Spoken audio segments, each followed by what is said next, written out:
She made a complaint. It says somebody was in the basement and they were injured. Man, that. Y'all gotta go. Y'all gotta go. Well, I gotta ask. I mean, because you're making me... No, sir. No, sir. Well, you're making me a little suspicious now. There ain't nobody tied up in the basement. Can we look? No, no. But why would a crackhead say that about you? They're crackheads. Probably because they want more crack, bro. Is anybody on that front porch? No. So what's that noise I keep hearing? That you keep turning the music up on every time I hear something? Oh, Jesus. When police respond to a report of a woman imprisoned in a local residence, they encounter a bizarre homeowner who says their very presence is putting him in danger, but there's no sign of a woman. It's not until a second call brings them back that the cops go inside and make a shocking discovery that's beyond anything they could have imagined. The following report is based on official police records. On the afternoon of May 2, 2023, a woman calls 911 in Cleveland, Ohio, to share a disturbing story she just heard from a frightened stranger. I was just calling because I was at this store, right, and this lady had came out of nowhere and was just like all hysterical and scared and stuff or whatever. I don't know where she went to, but she said that this lady was supposed to be tied up in this basement. Now, I'm only calling because I'm not going to be able to sleep tonight knowing that somebody might be tied up, even if it is a lie or whatever. I kind of believe her because the way she was scared. Like, no, she didn't say anything else. Officers with the Cleveland Police Department arrive at the address moments later. Police!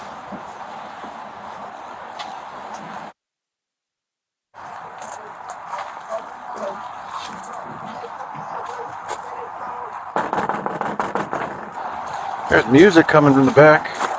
Hello? After a full 3 minutes of knocking, the police finally get a response from inside. Bro, y'all can't be here like this. You can't be here like this, bro. I'm just knocking on your door. I understand that, but you making me hot. What does that mean? I'm about to come out. All right, come on out. All right? How you doing, sir? Y'all can't be out here like this. Just so you know, everything's recorded. Listen. Yes? Turn those cameras off, please. Well, what's going on? Can you please turn the cameras off? You have to give me a reason, and I can. You guys are making my spot hot. I work for you guys, okay? Long story short, I work for you guys. Please get out here. You guys are blowing the spot up. All right? Who do you work for? I can't tell you that. Why? I cannot tell you that because I'm not allowed to tell you that. Okay, so just understand that. Well, here, go home. We have a call. Here, sir, let me just tell you why we're here, and then we'll leave. It could be nothing. I don't know. I don't know anything about you. All right, I'm just saying, y'all can't be here. Y'all making my spot hot. All right? After pushing the cops to leave, the man finally asks what brought them here to begin with. What was your call about? Did you have a female here earlier that was a white female in a black coat? Hell no, bro. All right, well, here's the complaint. What's the complaint? She made a complaint. It says somebody was in the basement and they were injured. Man, that. Y'all gotta go. Y'all gotta go. Well, I gotta ask. I mean, because you're making me... No, sir. No, sir. Well, you're making me a little suspicious now. Man, listen, you need to leave. Not only do the police stick around, more of them soon arrive. Oh my God, there's too many people here. Well, it's no big deal, man. Man, it is a big deal. What? I'm trying to tell you guys up. We were told that the lady's tied up in the basement. There ain't nobody tied up in the basement. Can we look? No, but like, why not? Because I say so. Is someone tied up down there? No. What's your name, buddy? I can't tell you that, bro. What do you mean you can't tell me that? I'm trying to tell you I'm a confidential informant. That's all I have to say. You guys are bugging right now. You guys are No, that's not all you have to say. Who told you that? I can't say nothing else. Please. Well, if there's someone tied up in the basement, we got There's nobody in the basement. I just do what I So why can't I look? Why do you... All that stuff that went on in the past with those 3 girls, man, we got to take this seriously. What 3 girls? What 3 girls? Gina. I don't know them. All that stuff. You know what I'm saying? Listen, if we don't take this seriously, there's something going on. I'm about to give you my social security number. Oh, yeah. Here you go.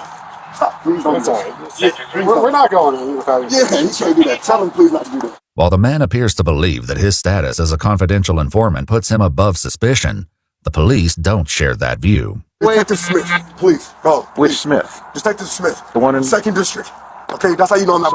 Okay, well, I guarantee... His phone number's right here. No, listen, we'll call him. Listen, we'll call him. Don't Well, why wouldn't I call him?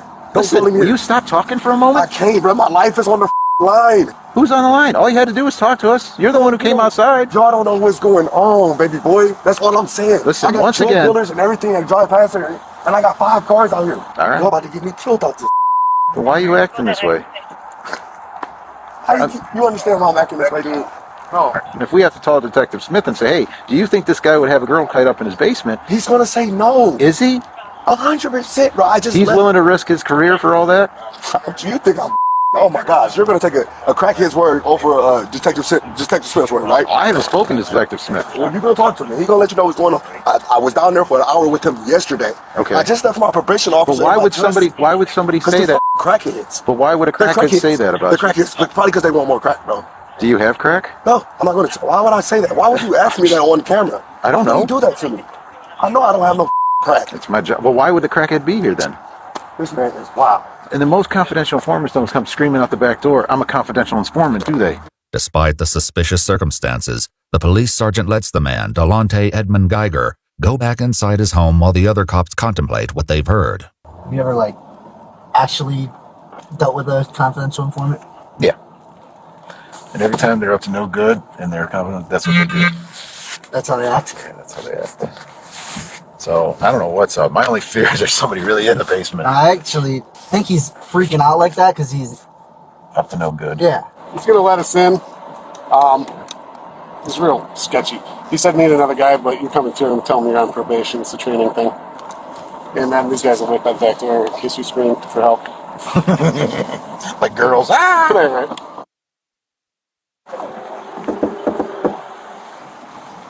Like loud music playing, so you can hear the screams. If it's a joke, it's one that will become much less funny before this day is through. Hey, do you mind if the record goes? No, dude. There's too much going on. No. All right, stand outside. Leave this crack though in case we scream. Nobody about to do nothing to y'all, dude. You got guns on. No, you can't. No, Seriously, y'all fuck crack. Just in case we scream for no, bro. They're not coming in. Oh, You have my word. Unless we start screaming. With that, the police go into the residence, and as the sergeant checks the basement, his backup waits upstairs with Delonte. I have PTSD. All right. I've been stabbed 7 times, shot twice. Well, have we done any of that? No. It's just I'm trying to change my life and work with the police, and I just don't do that every day. You feel me? Turn that down for a moment. There we go. Actually, turn it off until we're and then you do what you want. That way I can hear everybody. Police! Me. Alright, so what? Is someone just pissed off at you or something? I'm trying to tell you, bro. Put the gloves for at least. Never come back here again. Okay? You want to lie back? I'm having your hand. What is it? Let's see. I got scratched. Like what? Yeah. I'm about to walk to the store. I'm right behind you guys. Okay. Hey, nothing down there. See your belt.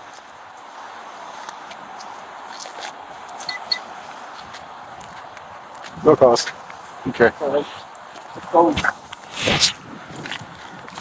You might want to. Never did. I know.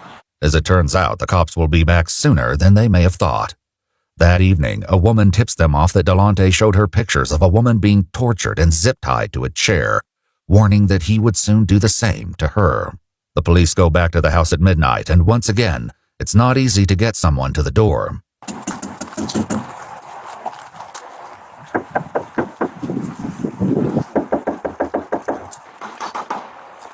Hey, Sergeant Everton, good police. Yes, all right, so I appreciate this. There's a lot of you folks. Yeah, you know my nerves. This shit. What's up, bro? How y'all doing? Same people. I'm in the overtime now. I need y'all to come through the back door, okay? Yeah, you do. Is that cool? Yeah. You sure? Yeah. That's what we're doing. Sorry for not letting you in earlier, bro. Sorry for my attitude, okay? All good. Give me 5 seconds. Meet me at the back door. All y'all. All right. The police head around the house to meet with Delonte, but as one officer stays behind, he hears some loud movements coming from within.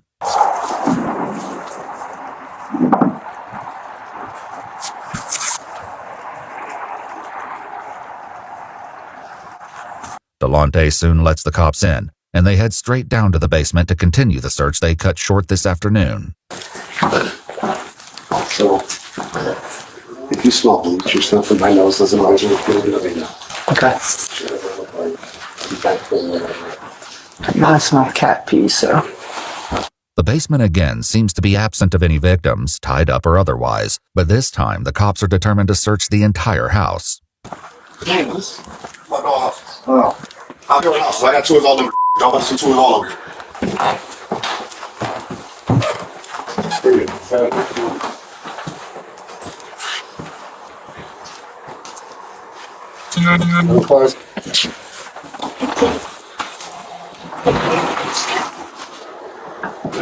I'm about to close the door on you. There's another door behind this door. Okay? Yeah, I hang out up here because this is rather fresh. Everywhere got this section off. There's nobody, you know. There's some blood right here. There's some blood, like dried blood, I think. There doesn't appear to be anyone else in the house, but suspicions are mounting, not the least because Delonte has decided the search requires an extremely loud soundtrack. Just turn it down. Hey. Did you find everything? Sir. Turn it down. All the way down. Please turn it all the way down. Did you find anything? Sir. Sure. Yeah, it's something on the floor, but yeah, I know you see something down. I want to turn the music down. Can you turn the music down?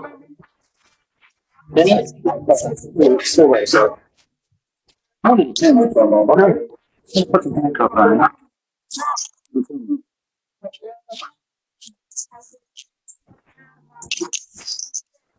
No, turn the music off. With a newfound silence, the police turn to Delonte, determined to finally get to the bottom of this runaround. But even on a day filled with rumors, strange claims, and unsettling tips, none of them are prepared for what comes next. Is anybody on that front porch? No. So what's that noise I keep hearing? That you keep turning the music up on every time I hear something? Is anybody on there? I heard him dragging something out when we went from the front to the back too, just so you know. Is anybody in that front? Because I heard voices or movement or noise. Yeah. Who's out there?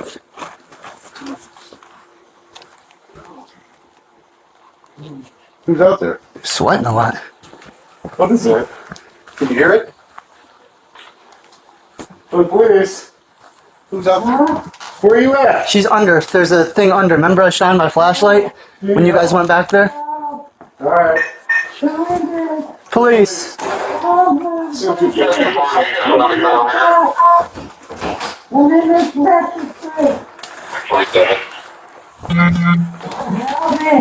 Alright.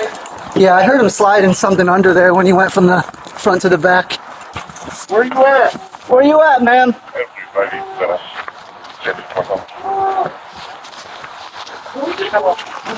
We're looking. How do you get here? It was like a box? Yeah. Oh my god. Yeah. Tell me.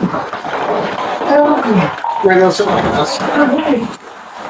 I'm paralyzed. I'm paralyzed. Alright. Okay. How old are you? 60. 6-year-old female.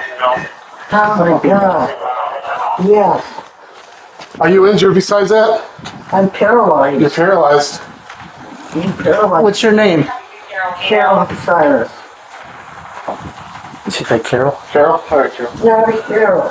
Cheryl. Yeah. How my legs out? How Alright, my we legs? got EMS coming. I don't want to move you because I don't want to hurt you more. Can you breathe? I can now. Okay. How long Carol is The police escort Delonte out of the house as they try to make sense of the bizarre discovery they've made on his front porch. Cheryl, do you know, is there anyone else here with you? I don't know. Okay. Sure, how long you been there, honey? How long? I don't know. They're hurt. You hurt? Alright, we want to get you out of there, but I'm afraid to move you. I'm going to let EMS do all that, okay? They're the best. What did he do to you? He did what? You want fire to come, at least get her upright, they put on her backboard. I know, we get fire here, they can fire here. No, but we got no ETA on There's EMS. no dispatch. Huh? Did he stab you? Yeah. Where did he stab you think? Your arm? Yeah. Did he sexually assault you at all? Do you know how long you've been here? Is it just one day? Okay. But even with Cheryl Cyrus somewhat responsive to their questions, there's nothing that can fully explain what's going on. What's the story here? Dude, there's a lot. I don't even know where to begin. This might not be the only victim, but we just searched the house and didn't find anything else. As rescue personnel get Cheryl free of the box and transported to the hospital, police conduct another search of the home. She was supposed to be wearing a pink hoodie with pants. So she had, no, she was completely nude. Oh, Jesus. Cat. Cat scared the hell out of me. And the attic's done. There was a pink hoodie, that was it. Did she say it was this room or?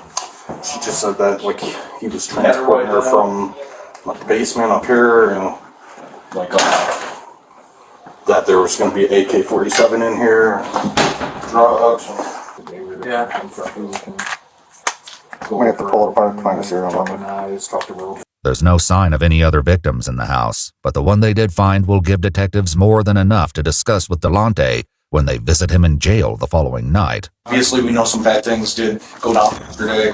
Do want to give you a chance to go over it. I'm a confidential informant for Detective Larry Smith out of the 2nd District. Okay. Okay. How long have you been doing that for? About a week and a half now. Okay. About a week and a half. And I was going for this. Like, I wasn't going to kill her, though. I wasn't going to. I've been beating her, and you know what I'm saying. But I just can't have her out on this. Because I'm working with Detective Smith, trying to get him 10 weapons, 5 AKs, 4 Glocks, 3. That's supposed to be going into the valley like next week. You know what I'm saying? I'm trying to get him Big Red, who moves 6 ounces a day on coke crack. And I'm trying to get him those who distributes ounces a day. But like I found out that this is that, and you know what I'm saying? If I was, You found out that what? that the lady that what I was taking care of in my house is a rat, and if she would get back out on the street, I'll be exposed. Delonte, who calls Cheryl Cece, claims she's an addict, one among many who frequent his house. Well, she's always at my house smoking dope. Okay. Sometimes I take care of everybody on the streets, all the fiends. That's where they live at. Okay. You know what I'm saying? Long story short, that's ground zero for the crackheads. According to Delonte, the entire situation began on April 27th, 5 days before police showed up at his house, wanting to search the basement. In an incident partially corroborated by police records, the car Delonte was driving was pulled over by vice cops. He says Cheryl was in the car as well. I left my house, and before I got 4 tires on the street, the police is hitting the block. I don't know what the going on. I'm swerving around up on the sidewalk trying to get around because I don't know what's going on. Guns in my face. Get out the car. Get out. What are you guys doing?